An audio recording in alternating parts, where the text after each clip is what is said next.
ایسے ہیں جس کی وجہ سے بیماریاں اسے لاحق ہو جاتی ہیں، بہت سارے گناہ ایسے ہیں جس کی وجہ سے آسمان سے پانی کا برسنا بند ہو جایا کرتا ہے،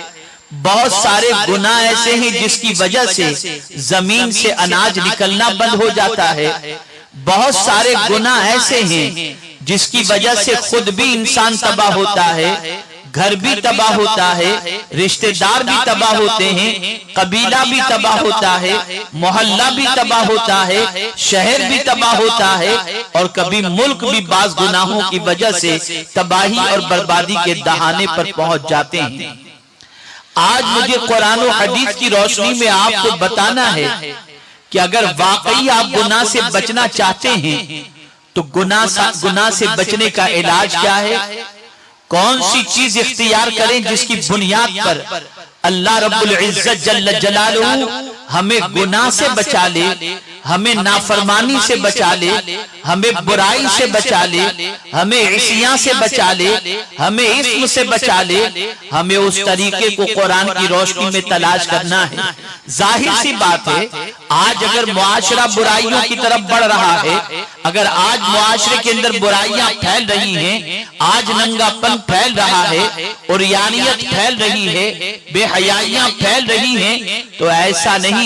کہ ماضی کے اندر ایسا نہیں تھا، بلکہ ماضی میں بھی اس طریقے کی برائیاں پھیلتی ہوئی دکھائی دیتی تھی، لیکن ان برائیوں کے ماحول کے اندر کچھ اللہ کے بندے ایسے بھی ملیں گے، کچھ اللہ کی بندیاں ایسی بھی ملیں گی کہ برائیوں کے ہزارہ ماحول کے باوجود ان کی پاک دامنی کی قسم کھائی جا سکتی ہے، ان کے سچے اور اچھے ہونے کی قسم کھائی جا سکتی ہے، ان کے نیک ہونے کی قسم کھائی جا سکتی ہے۔ آئیے میں آپ کو بتاتا ہوں کہ گناہ کا آغاز کیسے ہوتا ہے، اور میرے کریم نے گناہ سے بچنے کا علاج کیا عطا فرمایا۔ قرآن مقدس میں رب قدیر جل جلالہ نے ارشاد فرمایا وَإِمَّا يَنزَغَنَّكَ مِنَ الشَّيْطَانِ نَزْغٌ،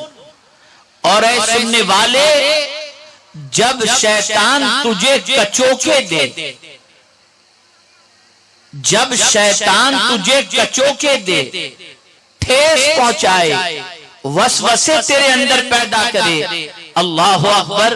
میرے پیارے آقا صلی اللہ تعالی علیہ وسلم کے پیارے دیوانوں، آپ دیکھتے ہوں گے کہ جب آپ کے دل میں کبھی گناہوں کا خیال پیدا ہوتا ہوگا تو یہ گناہوں کا خیال، یہ گناہ کا وسوسہ، یہ گناہ کی طرف مائل کرنا، یہ شیطان کی طرف سے ہوتا ہے، اور شیطان گناہ کا وسوسہ دل میں پیدا کرتا ہے، شیطان گناہ کی طرف آرڈر کرتا ہے، شیطان گناہ کی طرف لے جانا چاہتا ہے، شیطان گناہ کے راستے سے اللہ سے دور کر دینا چاہتا ہے۔ شیطان چاہتا ہے کہ انسان برائیوں میں ملوث ہو جائے، اس لیے کہ سب سے بڑا دشمن، اور وہ بھی کھلا ہوا دشمن اگر انسان کا کوئی ہے تو میرا رب قرآن مقدس میں ارشاد فرماتا ہے ان الشیطان للانسان عدو مبین، کہ بے شک شیطان انسان کا کھلا ہوا دشمن ہے۔ آپ الرٹ ہو جائیں، آپ ہوشیار ہو جائیں، جب کبھی آپ کے دل میں کوئی گناہ کا خیال پیدا ہو،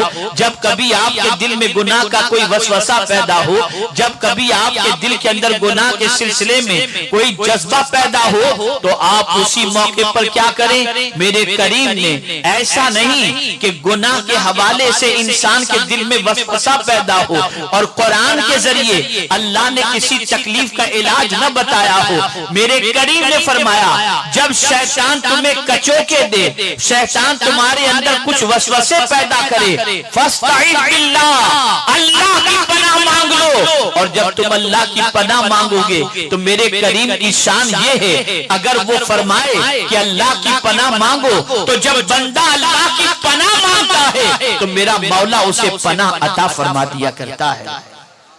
یہاں سے یہ بات واضح طور پر سمجھ میں آئی کہ یہ نہیں کہ آپ شیطان کے بہکاوے میں آنے کے بعد گناہ کے دلدل میں پھنس جائیں اور اس کے بعد سر پیٹتے رہیں، میں یہ نہیں کرنا چاہتا تھا لیکن ہو گیا، میں اس سے بچنا چاہتا تھا لیکن نہیں بچ سکا، میں اس سے اپنے دامن کو بچانا چاہتا تھا نہیں بچا سکا۔ نہیں، پروردگار جل جلالہ نے یہ ہیلے بہانے کرنے کے حوالے سے نہیں فرمایا، فرمایا جب تمہارے دل میں گناہ کا وسوسہ پیدا ہو، جب تمہارے دل میں گناہ کا خیال پیدا ہو، جب شیطان تمہیں کچوکے دے، جب تمہیں احساس ہو جائے کہ قدم ڈگمگا رہے ہیں، پھسل رہے ہیں، اسی موقع پر تم پڑھ لو اعوذ باللہ من الشیطان الرجیم، اے اللہ میں تیری پناہ مانگتا ہوں شیطان مردود سے۔ ادھر تم پناہ مانگو گے، ادھر تمہارے قدم گناہ کی طرف بڑھنے سے رکتے چلے جائیں گے۔ میرے پیارے آقا صلی اللہ تعالی علیہ وسلم کے پیارے دیوانوں، آپ اندازہ لگائیں قرآن مقدس میں اللہ عز و جل نے اپنے پیارے حبیب صلی اللہ علیہ وسلم سے اور دیگر انبیاء کرام علیہم السلام کی حیات طیبہ کا مطالعہ کریں تو ان کی زندگی میں بھی اللہ کی پناہ کا تصور ملتا ہے، اللہ کی پناہ مانگنے کا جذبہ ملتا ہے۔ میرے پیارے آقا صلی اللہ علیہ وسلم کے پیارے دیوانوں، اب آپ اندازہ لگائیں قرآن کہتا ہے اللہ کی پناہ مانگو، آرڈر دے رہا ہے، حکم دے رہا ہے، فاستعذ باللہ، اللہ کی پناہ مانگو۔ میرے پیارے آقا صلی اللہ تعالی علیہ وسلم کے پیارے دیوانوں، کس سے پناہ مانگو تو شیطان مردود سے پناہ مانگو، شیطان مرجوم سے پناہ مانگو، جو راندہ بارگاہ الہی ہے اس سے پناہ مانگو اور اللہ کی پناہ مانگو۔ آئیے میں آپ کو بتاؤں کہ پروردگار جل جلالہ نے صرف اسی پر اکتفا نہیں فرمایا کہ جب تمہیں شیطان کچوکے دے، تمہارے اندر وسوسے پیدا کرے تو اللہ کی پناہ مانگو۔ انسان کے ذہن میں یہ خیال آ سکتا ہے کہ میں پناہ مانگوں گا تو کیا مجھے پناہ ملے گی یا نہیں ملے گی، میں پناہ مانگوں گا تو میری پناہ کی پکار سنی جائے گی یا نہیں سنی جائے گی۔ تو میرے کریم نے فرمایا انہو سمیع علیم، بے شک وہ سننے والا اور جاننے والا ہے۔ اللہ اکبر، یہ نہیں فرمایا انہو سامع، وہ سننے والا ہے، بلکہ فرمایا بے شک وہ سننے والا ہے، بہت سننے والا ہے۔ دیکھیے سامع کے معنی بھی سننا ہوتا ہے، سننے والا ہوتا ہے، اور سمیع کے معنی بھی سننے والا ہوتا ہے۔ سامع اور سمیع کے اندر بڑا فرق ہے۔ سامع اس کو کہتے ہیں کہ جب اسے سنایا جائے تب وہ سنے، لیکن کبھی ایسا بھی ہوتا ہے کہ ہم سنانا چاہتے ہوں تب بھی وہ نہ سن سکے، ایسے بندے کو ایسے کو سامع کہا جاتا ہے۔ مثال کے طور پر کسی بندے کو ہم سنانا چاہتے ہیں لیکن وہ سویا ہوا ہو، تو اگر وہ سویا ہے، وہ نائم ہے، وہ سونے والا ہے، ہم سنانا چاہیں گے وہ سنے گا نہیں، اس لیے کہ سو رہا ہے۔ کبھی کاتب ہوتا ہے، وہ لکھنے والا ہوتا ہے، ہم سنانا چاہتے ہیں وہ سن نہیں پاتا۔ کبھی سنانا چاہتے ہیں وہ چلنے والا ہوتا ہے، وہ نہیں سن پاتا۔ کبھی دور ہوتا ہے، ہم سنانا چاہیں وہ سن نہیں پاتا۔ لیکن اللہ اکبر، میرے کریم نے فرمایا تمہارا رب سامع نہیں ہے بلکہ تمہارا رب سننے والا ہے، اور یہ سننے والے کا مطلب یہ ہے کہ یہ سمیع کے معنی یہ ہوتا ہے جب جب تم پکارو گے ہر موقع پر تمہارا رب تمہاری پکار کو سننے والا ہے۔ پروردگار جل جلالہ نیند سے پاک ہے، جب کہیں سے پکارو وہ تمہاری پکار کو سنتا ہے، وہ ہمیشہ سننے والا ہے، ایک کی نہیں انیک کی سننے والا ہے، ساری کائنات کی سننے والا ہے، ہر ایک کی پکار کو سننے والا ہے۔ جس زبان میں پکارو اس زبان کے اندر سننے والا ہے۔ دن کے اجالے میں پکارو وہ سنتا ہے، تنہائی میں پکارو وہ سنتا ہے، رات کو پکارو وہ سنتا ہے، دن میں پکارو وہ سنتا ہے، سوتے میں پکارو وہ سنتا ہے، نیند میں پکارو وہ سنتا ہے، ہر حال میں تم پکارو، تمہارا رب وہ ہے جو تمہاری پکار کو سننے والا ہے۔ میرے پیارے آقا صلی اللہ تعالی علیہ وسلم کے پیارے دیوانوں، تم کہیں سے بھی پکارو تمہارا رب تمہاری پکار کو سننے والا ہے۔ اب اگر کہیں تم گناہ میں گر گئے، کہیں ایسا معاملہ تمہارے ساتھ درپیش آیا کہ تمہیں گناہ کے لیے مجبور کیا جا رہا ہے، اس موقع پر تم تنہا ہو، اس موقع پر کوئی دوسرا وہاں پر نہیں ہے اور تمہیں گناہ کے دلدل میں ڈوب جانے کا خدشہ لاحق ہے، ایسے موقع پر تم کہو اعوذ باللہ من الشیطان الرجیم۔ جیسے ہی تم کہو گے غیب سے مدد آ جائے گی اور میرا مولا تمہارے لیے گناہ سے بچنے کا اہتمام فرما دے گا اور تمہارے قدم گناہوں کے دلدل میں پھنس جانے سے بچتے ہوئے دکھائی دیں گے۔ آئیے میں آپ کو بتاؤں، ایک نیک بندی تھی، ایک بڑی برگزیدہ بندی تھی،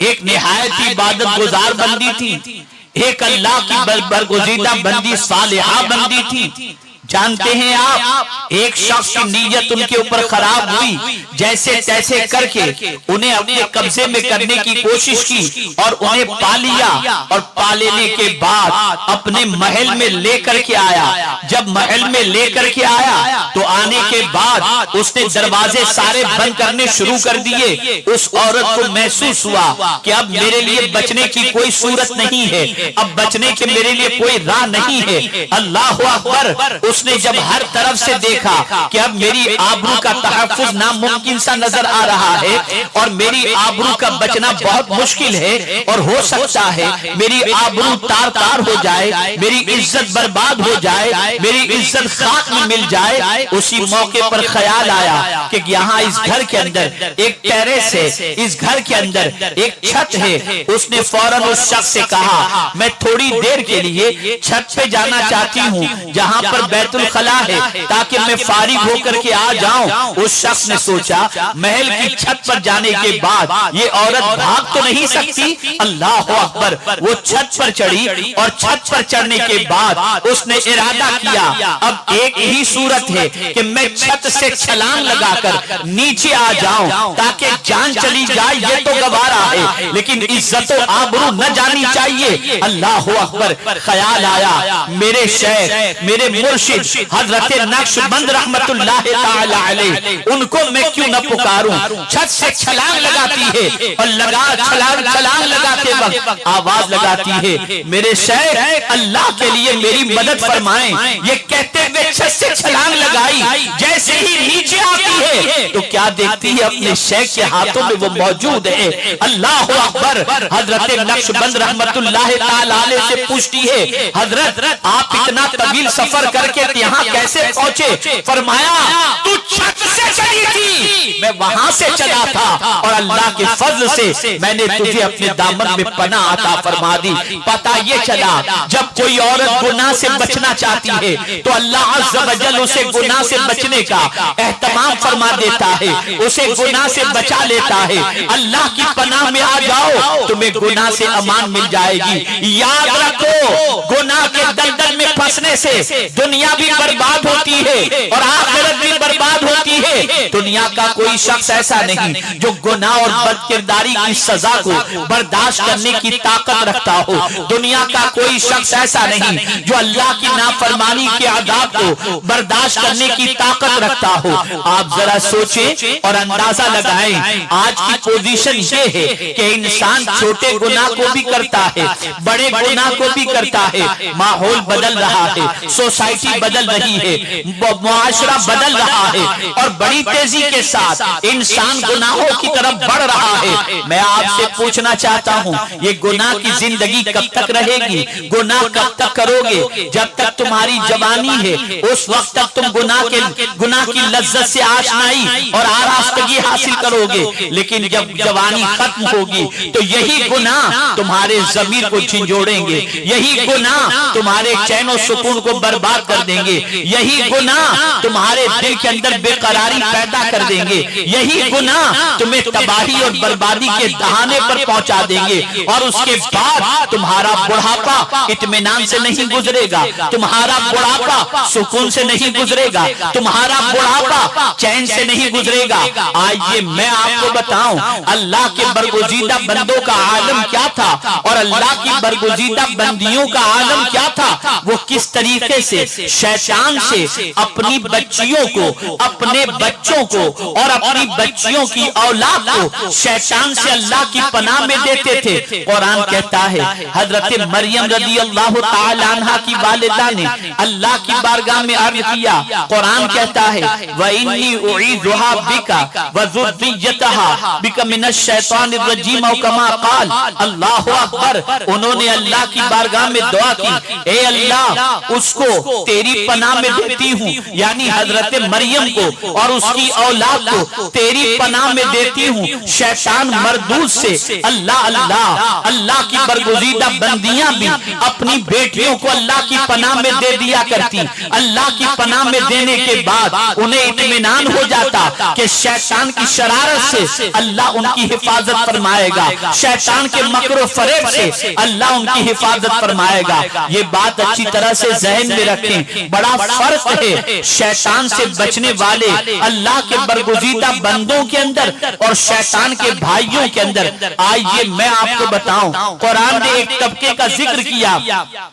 اور بڑا پیارا ذکر کیا ہے۔ اللہ اللہ، آج تو وسوسہ پیدا ہوتا ہے تو طبیعت گناہ کی طرف مائل ہو جاتی ہے، آج تو خیال پیدا ہوتا ہے تو لذت حاصل ہو جاتی ہے اور انسان گناہ کی طرف بڑھتا ہے، لیکن قرآن کہتا ہے ایسے بندے ان الذین اتقوا اذا مسهم طائف من الشیطان تذکروا فاذا هم مبصرون، بے شک وہ لوگ جو اللہ سے ڈرنے والے ہیں، اللہ اللہ، جب ان کو کوئی شیطانی وسوسہ، جب ان کو کچوکے لیتا ہے، جب کوئی شیطانی وسوسہ چکر لگانے لگتا ہے، یعنی کبھی ایسا ہوتا ہے جو اللہ سے ڈرنے والے بندے ہیں، ان اللہ سے ڈرنے والے بندوں کے دل میں کبھی کوئی شیطانی وسوسہ جیسے ہی آتا ہے تو ایسا نہیں کہ اس وسوسے کی طرف بھاگتے ہیں، قرآن کہتا ہے تذکروا، وہ الرٹ ہو جاتے ہیں، ہوش میں آ جاتے ہیں، ہوشیار ہو جاتے ہیں، ان کی آنکھیں فوراً کھل جاتی ہیں کہ یہ شیطان ورغلا رہا ہے، یہ شیطان تباہ کرنے جا رہا ہے، یہ شیطان مس گائیڈ کرنے جاتا ہے، شیطان تباہی کے دہانے پر لے جانا چاہتا ہے، تو وہ اللہ کے برگزیدہ بندے اسی وقت پڑھ لیتے ہیں اعوذ باللہ من الشیطان الرجیم، تو میرا مولا انہیں اپنی پناہ کے اندر جگہ عطا فرما دیا کرتا ہے۔ اے رسول اعظم صلی اللہ تعالی علیہ وسلم کے دیوانوں اور اے خواتین اسلام، اس بات کو ذہن کے اندر محفوظ کر لو کہ گناہ کے اندر لذت تو ہے لیکن گناہ میں عزت نہیں۔ میرا یہ جملہ اگر دل کی تختی پر لکھ سکتے ہو تو لکھ لینا، دماغ کے اندر محفوظ رکھ سکتے ہو تو محفوظ کر رکھ لینا، اس لیے کہ یہ جملہ اگر تم نے زندگی بھر یاد رکھا تو گناہ سے گھن پیدا ہوگی، گناہ سے نفرت پیدا ہوگی، اس لیے کہ سنو، گناہ میں لذت ہے، عزت نہیں ہے، اس لیے کہ گناہ کرنے والا لمحاتی طور پر لذت سے محسوس تو ہو جاتا ہے لیکن اس گناہ کی وجہ سے اسے عزت نہیں ملتی، اس گناہ کی وجہ سے اسے مقام و مرتبہ نہیں ملتا، اس گناہ کی وجہ سے اسے بارگاہ سمدیجت کے اندر عزت نصیب نہیں ہوتی، بلکہ آپ سنیں رزق میں تنگی بھی جو پیدا ہوتی ہے وہ گناہ کی وجہ سے ہوتی ہے، بیماری جو پیدا ہوتی ہے وہ بھی گناہ کی وجہ سے ہوتی ہے، لیکن اگر کوئی اپنے آپ کو گناہ سے بچا لے تو میرا رب ارشاد فرماتا ہے کہ اے گناہ سے بچنے والے بندو، تم یہ تصور نہ کرنا کہ تم اگر اپنے آپ کو گناہوں سے بچاؤ گے تو ہم تمہیں صرف دنیا کا گھر دے دیں گے، نہیں نہیں، میرے کریم نے فرمایا ان تجتنبوا کبائر ما تنہون عنہ نکفر عنکم سیئاتکم وندخلکم مدخلا کریما، اگر تم کبیرہ گناہوں سے بچ جاؤ تو اسی کبیرہ گناہوں سے بچنا یہ تمہارے چھوٹے گناہوں کا کفارہ بن جائے گا، اور اللہ فرماتا ہے ہم تمہیں عزت والے گھر میں داخل کر دیں گے، وہ عزت والا گھر کون سا ہے؟ وہ جنت ہے، اگر دنیا میں کبیرہ گناہوں سے بچو تو جنت مل سکتی ہے، تو دنیا میں اگر گناہوں سے بچو تو مولا گھر عطا نہیں کرے گا، آرام کی زندگی عطا نہیں کرے گا، اطمینان کی زندگی عطا نہیں فرمائے گا، پروردگار سکون کی دولت عطا نہیں فرمائے گا۔